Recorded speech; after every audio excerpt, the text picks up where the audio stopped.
This will be a general overview of the Quickdraw Weaving Program's Grid View.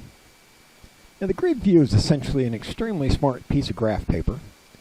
Personally, I find it by far the most powerful screen in Quickdraw, because what I can do here, there essentially aren't any other tools available to do.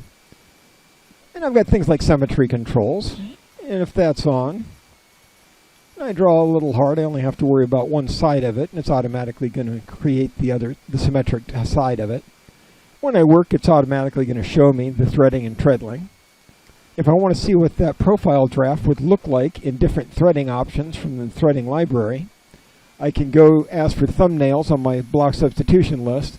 It would actually show me that profile, or that corner of the profile, in each one of the available weaving structures from the standard block substitution library. Or I also have an ability, if I look at my structure library, I can do things like fill in I can define what specific combination of warp and weft threads I want. So I can create a background and a foreground. When I go back to my unknown pattern, if I ask for the thread substitution and zoom way out, I can see that it's filled that in. I can also do that same thing with multiple structures, so that was obviously just the background on the pattern structures. Let me create a different kind of pattern here, and what I'm actually going to do, let me outline where I'm going. I'm going to fill in the background of the pattern with tabby. I'm going to fill a middle box, or basically a border, with one structure. I'm going to use another structure. So let me ask for a third structure. I'm going to select that third structure.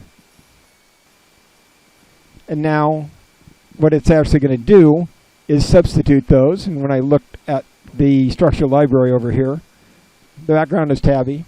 The foreground is a Bronson lace. And what I actually had done is filled in the Huck 3 as the third pattern. So now when I select that and ask for that thread substitution, I can see that it's actually created that composite structure for me. So I've got a very capable system for doing that. Let me talk about a couple of other things that the grid can do from the image paste here.